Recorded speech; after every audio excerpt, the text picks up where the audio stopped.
Hello, US1. How are you guys doing? Joke of the day.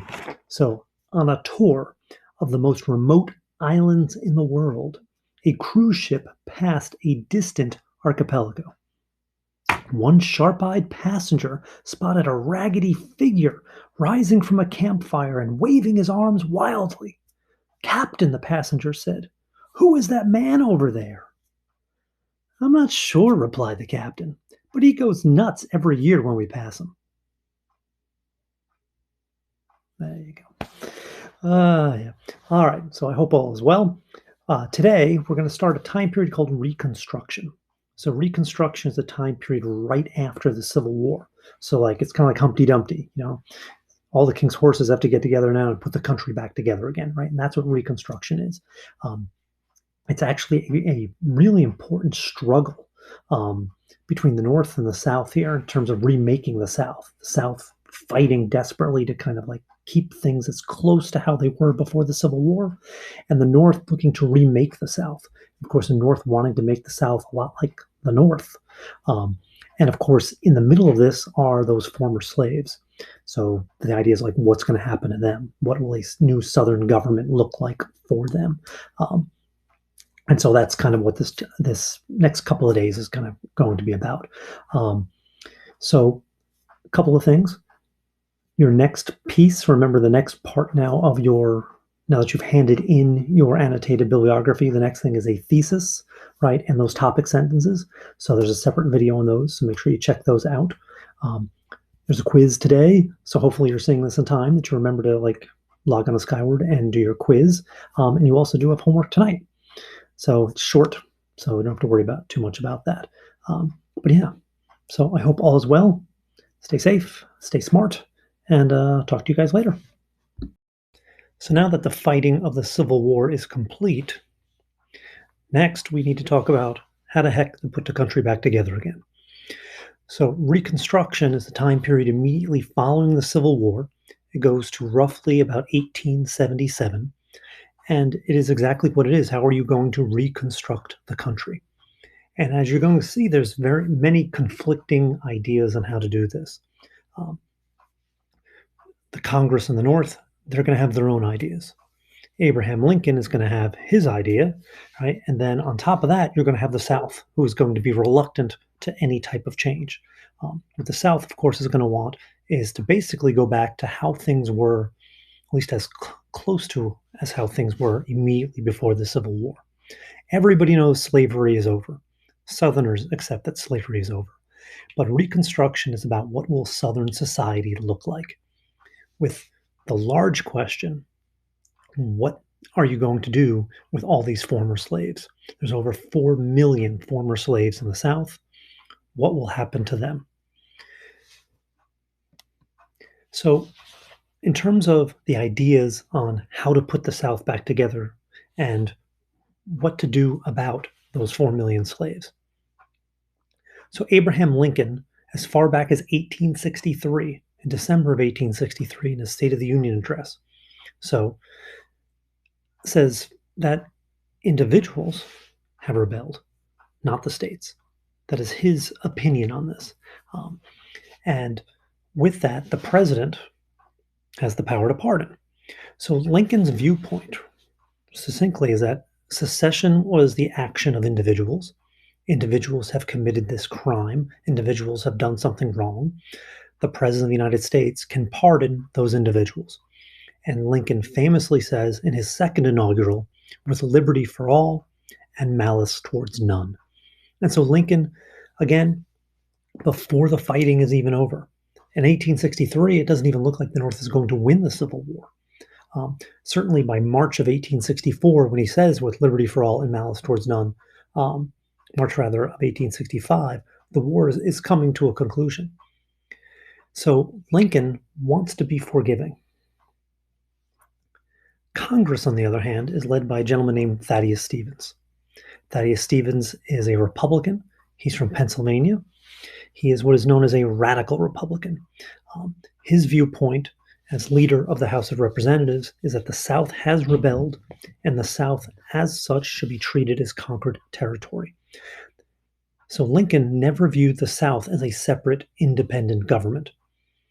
Congress is going to view them as a separate country that was conquered. As a result of being conquered, the victors then get to determine what happens to the South. The South should be treated as conquered territory. Right? Those are the two ideas that you have on this. So, in a fight between Lincoln and Congress, Lincoln is going to win these arguments. If anyone should want to be mean, if anyone should want vengeance against the South, it would be Abraham Lincoln, right? His election led to secession. This man's entire presidency has been defined by the Civil War. If anyone should want revenge on the South, it would be Lincoln. But if Lincoln is willing to forgive, then who is anyone else to hold that grudge? So, in a battle of kind of philosophies between Lincoln and Congress, Lincoln is going to win the day. Congress is going to try, though. And so, in early 1864, Congress passes a bill called the Wade-Davis Bill. And it states that 51% of registered voters of 1860, and you pick 1860 because that was the last census year. So if you get 51% of people who were eligible to vote in 1860, if you get those people to swear an oath of allegiance to the federal government, that state then can come back into the Union. So they could come back in, full privileges, just like they had before. It seems fair. Now remember, who is a voter? A voter is someone over the age of 21. A voter is male. A voter is a property holder. And a voter is white. And in 1860, there's a heck of a lot more of them than there are in 1864, or even in 1865, for that matter, because that made up the bulk of the army of the Confederacy. And so a lot of those people on that list in 1860 have died.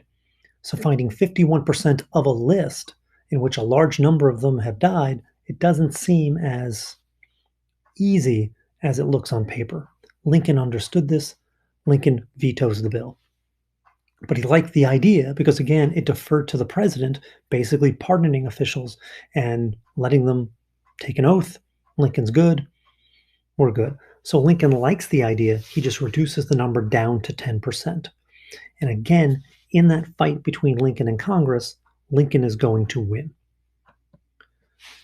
Congress then creates something called the Freedmen's Bureau, which was kind of the idea of William Tecumseh Sherman. The purpose of the Freedmen's Bureau is to assist these 4 million former slaves. And so the Freedmen's Bureau would be set up throughout the South. Former slaves could go to the Freedmen's Bureau. The Freedmen's Bureau would provide food, clothing, education. And the Freedmen's Bureau also had the ability to give 40 acres of confiscated land, as well as an excess government mule to these former slaves. So the purpose of the Freedmen's Bureau was to set up these former slaves, set them up with their own piece of land, set them up with some skills, set them up with food, clothing, a little bit of an education so that they can become self-sufficient. Now, again, this is not what the South wants. The South wants these former slaves to basically now become sharecroppers, to become sort of like slaves again. If the South is going to rebuild, their economy before the war was based on agriculture. They need these former slaves, these freedmen, to now go back and work that same piece of land they used to work. The Freedmen's Bureau gives them no incentive to do that. Instead, the Freedmen's Bureau is providing them with self-sufficiency. And again, that is not going to work in the South. And so the Freedmen's Bureau is passed in March of 1865. Of course, the war ends in April of 1865. And then shortly after the war ends in 1865, Abraham Lincoln decides to go see a play at Ford's Theater. And in going to see that play, he is assassinated by John Wilkes Booth, a pro-South gentleman from Maryland. With the death of Abraham Lincoln, certainly by a Southerner, that is going to tilt the argument in terms of Reconstruction towards the radical Republicans of Congress, because Lincoln's replacement, Lincoln's vice president, was a gentleman named Andrew Johnson. Andrew Johnson had not been Lincoln's vice president for the first term. That was a guy named Hannibal Hamlin. Andrew Johnson was picked by Lincoln because he was kind of supposed to be the embodiment of this idea of liberty for all, malice towards none. Because Andrew Johnson is a Southerner. He was born in North Carolina, lived in Tennessee. He was a senator, and he was the only senator from the South who did not support secession. He saw secession as treasonous. So he did not support secession. He's also a Democrat. Remember, Lincoln is a Republican. So Lincoln picks him to basically as a symbol to say, look, I mean it when I say this, that we're going to go easy. I'm going to be forgiving. And we want this period of reconciliation to go easy. He wants to go easy on the South. And when Lincoln is killed by a pro-Southerner, and Andrew Johnson then becomes president, and when Andrew Johnson then looks to continue Lincoln's policy of leniency, well, Johnson doesn't have the same credibility that Lincoln had. Of course, Johnson wants to be lenient. He's a Southerner. It also doesn't help that Andrew Johnson is blatantly racist. And so as a result, Andrew Johnson now is going to push back against the radical Republicans in Congress. And to make matters worse, that when Andrew Johnson becomes president, Congress is in a long adjournment. So Andrew Johnson becomes president in April. Congress does not come back into session until December, which allows Andrew Johnson free rein to pass any executive actions that he decides to in terms of Reconstruction. So as Johnson begins carrying out his pro-leniency plans for the South, Southern states begin reorganizing. And so Southern states create their own legislatures. They pass laws. These laws then are anti-freedmen, and these laws are designed to basically make former slaves wage laborers. These laws are designed to force these former slaves back into working for their former masters. So, for example, you have laws that basically make it a crime to be idle. You have laws that basically create contract labor on these plantations, former plantations. You also have laws that allow for these landowners to basically charge high, outrageous rents to their sharecroppers. Because once slavery ends, slaves, former slaves, stay exactly where they were. They have no place else to go, so they stay put. But they now have to pay rent when they never had to pay rent before. They now have to pay for their clothes and their food when they never had to do that before. They have to pay for farming equipment, which they never had to do before. And so their former owners are more than willing to provide all that stuff to them for a price. Well, these former slaves have no money to pay for those things, so they go into debt. You have to pay off your debt, and so these former slaves pay off their debts by working on that land. In addition, these former states now, former slave states, begin electing new governments. Who do they elect? But Democrats. Many of those Democrats served in the Confederate government.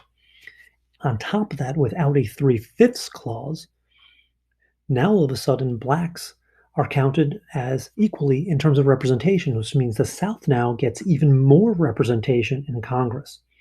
This infuriates radical Republicans who have to sit idly by and there's nothing they can do about it. Their solution to this is that they will use the votes of those former slaves to basically elect Republicans to try to negate these Democratic gains. And so once Congress comes back into session in early 1866, they pass a sweeping law called the Civil Rights Act. And the purpose of the Civil Rights Act is to negate all those state laws that Andrew Johnson allowed to happen. And so the Civil Rights Act grants basic civil rights, the right to vote, and citizenship to former slaves. Andrew Johnson vetoes this legislation, says it's unconstitutional, says it gives too much power to the federal government and takes power away from the states. Basically says it goes against states' rights. Congress doesn't care. They override the veto, um, which is easy for them to do since there's a large number of Republicans. And this then is going to become the pattern that Congress is going to pass legislation that looks to punish the South, and in punishing the South, lift up former slaves, while Andrew Johnson is going to pass legislation that supports states' rights. Um, and this tug of war, this push and pull, is going to go on for the rest of Andrew Johnson's presidency. With Congress, because they have the votes, and thus giving them the ability to override those vetoes. And so this is the tug of war, this is the fight that we'll be talking about for the next day or so.